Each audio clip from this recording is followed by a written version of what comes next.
The bottom line is the reason that Trump treats European leaders like this is because he thinks they're weak. And if we want that to stop happening, there's only one thing we need to do, which is to build up our own defences, because in the end he is not going to respect people who can't defend themselves. The old idea of an international order with countries like America respecting it is over. Donald Trump is into strong men and spheres of influence, and international law is something he doesn't really care about. What we do know is that Donald Trump never really cares about the words that he says. They change from day to day. He changed his position on Chagos. He changes his position on whether he likes people or whether he's cross with them. And ironically, that is part of the plan, because that changing around of his position means that he has totally dominated the media, not just in America, but across the world for the last 48 hours.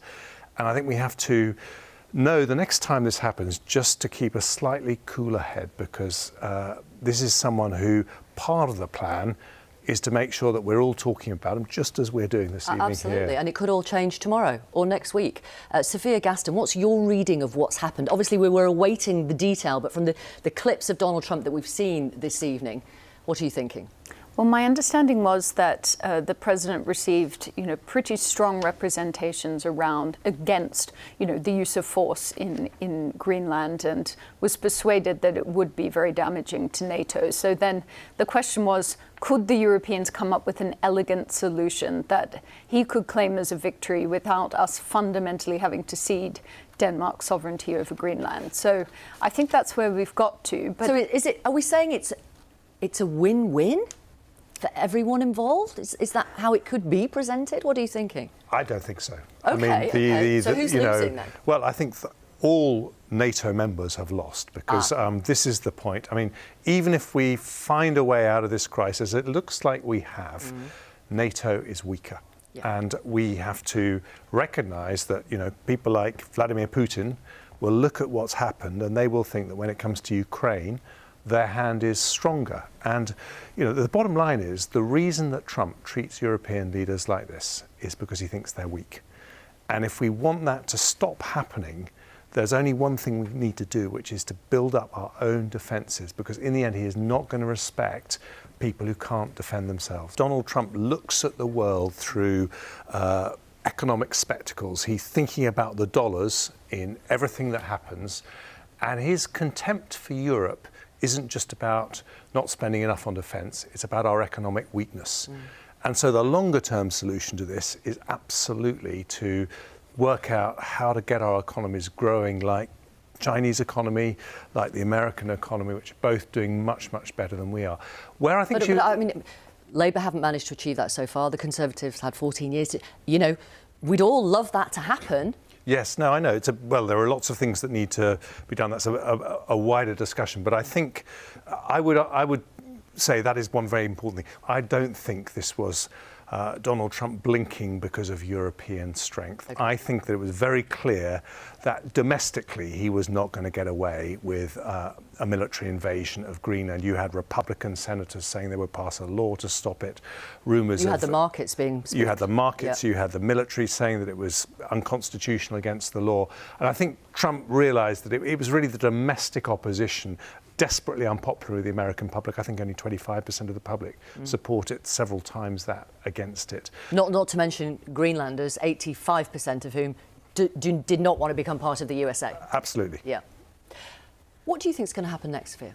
Well, I think there's the substance piece. And yes, Donald Trump respects economic strength, defense spending, energy capability. He sees these as the foundation, the building blocks of national power.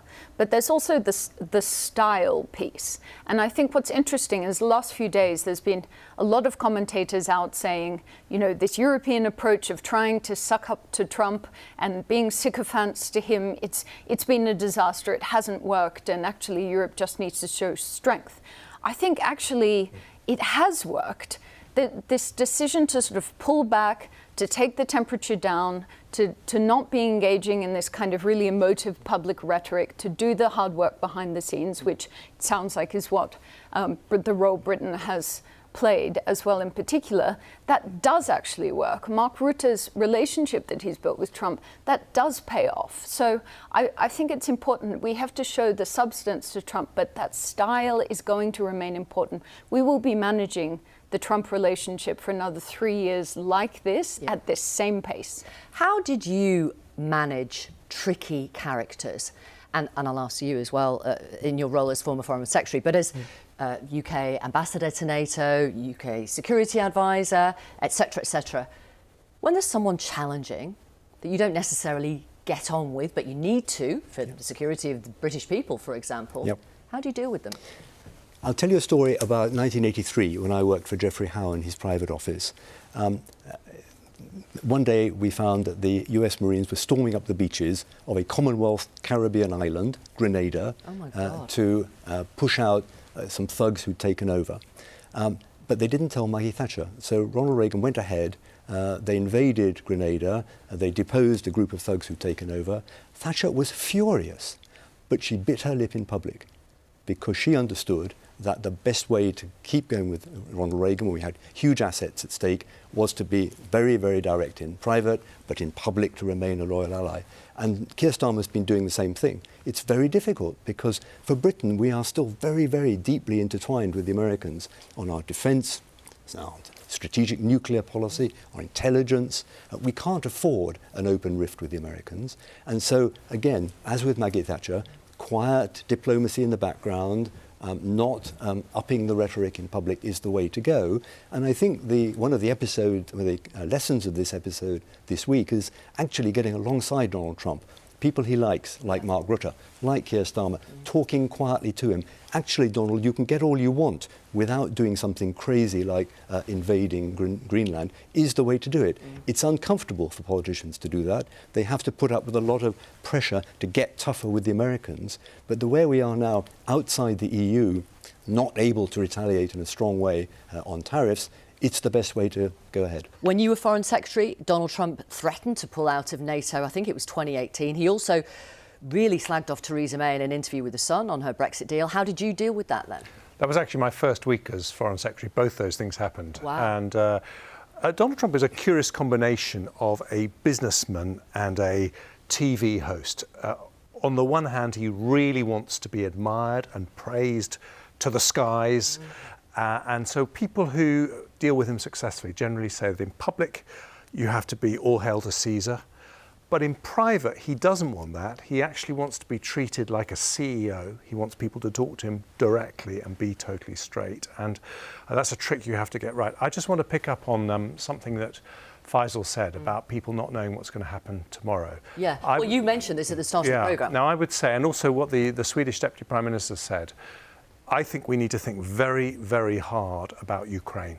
Yeah. Because this kind of unpredictability that we've just seen over Greenland could equally happen with Ukraine. We still don't have this ceasefire deal. And if there was one area where Europe needs a plan, the UK and the EU together, to say that we will find a way to defend Ukraine ourselves so that it doesn't have to capitulate, so that we're not wholly dependent on the US. Yeah, this is the moment. Are European taxpayers willing to pay that money? That's the question. That's the conversation that has to be had. Absolutely, but I don't think we have a choice now because I think we know the alternative, which is capitulation, would be far worse. Mark Carney is right. The old idea of an international order with countries like America respecting it is over. Donald Trump is into strong men and spheres of influence, and international law is something he doesn't really care about. We've seen more of that today. So we have to adapt to that. We have to work closer with our European partners. But it's also true, Mark Rutte has been a very good Trump whisperer. And that's something that we've got to continue to do. And yes, where you can get in before close. That actually, he was the same, wasn't he? And Keir Starmer's good at it as well. Yeah. So we've got to do both. We've got to accept the new world that we're in. We've got to build up our own defences, get closer to Europe, but continue to work with the Americans because they remain essential. Yeah. So the Greenland row is the catalyst, really is. I mean, we've had enough warning over the past year, have we not? But the Greenland row is the catalyst for new European alliances, a European NATO? There are still huge barriers to fundamental cooperation. I mean, we are still so far away from having a really coherent, robust, unified defense industrial marketplace. And, you know, I mean, we had problems just a couple of months ago trying to get into the EU's safe procurement instrument. So I think, unfortunately, we are still a collection of nations, nations who all have individual relationships and stakes with the United States. We are particularly entwined. Also individual relationships and stakes with Ukraine and responsibilities there. You know, and Canada, for example, has not actually been a huge defensive actor. And so their stake in these questions is slightly different to ours. Yes. I mean, mentioning Canada, actually, I mean, if Donald Trump wants to do this Golden Dome, presumably Canada will have to be involved in that part of that, I would have thought. You're nodding in agreement? They are you know already. More than me. Yep. They're all already. OK, all right. That's despite what Mark Carney was saying yesterday. OK, in terms of action from European leaders? Well, I think One, two, and three. Well, this is the key point. There's only just one for this. Okay. If we want to have control of our own destiny, then even though we are a set of smaller countries, together we have to be able to defend ourselves. It's as simple as that. And if what has happened in the last 48 hours over Greenland isn't a wake-up call, then nothing will be. We have to learn the lesson from this and do what it takes to be able to defend ourselves. I tell you what, a minister said to me, we in the next few years could be in the curious position of being in some sort of EU army, but not having a really proper functioning trade deal with the European Union because of the difficulties that Sophia's been mentioning, and this minister said that is an absurd position to be in. Yeah. OK, so playing out over the next days and weeks, from your experience, what should our audience be looking out for? Well, I think we've got to now turbocharge our efforts to get alongside the European Union on defence and security for the reasons we've given. We need to have ministers... Can I just say, there's no money. Well, ministers Where's have the got money to gonna go come out from? and say to people, we need to build up our defence spending. We've got targets, but they're not in the budget. But because of all the uncertainties we've seen in the last few days, people need to understand this is serious. Yeah. You know, we can't depend on the Americans to be there when we want them. We've got to spend enough to be able to look after ourselves, working with our European and Canadian colleagues. Right. Meanwhile, President Putin has been invited to join Donald Trump's Board of Peace. Yes. While he's continuing to bomb Ukrainian cities. And I think this is the thing that really sticks in many people's throats, the contrast in the way Donald Trump treats Vladimir Putin and Xi Jinping and actually Netanyahu in Israel with respect. Is that because they're and strong men? And the way he treats European leaders with contempt. And that is because we are weak.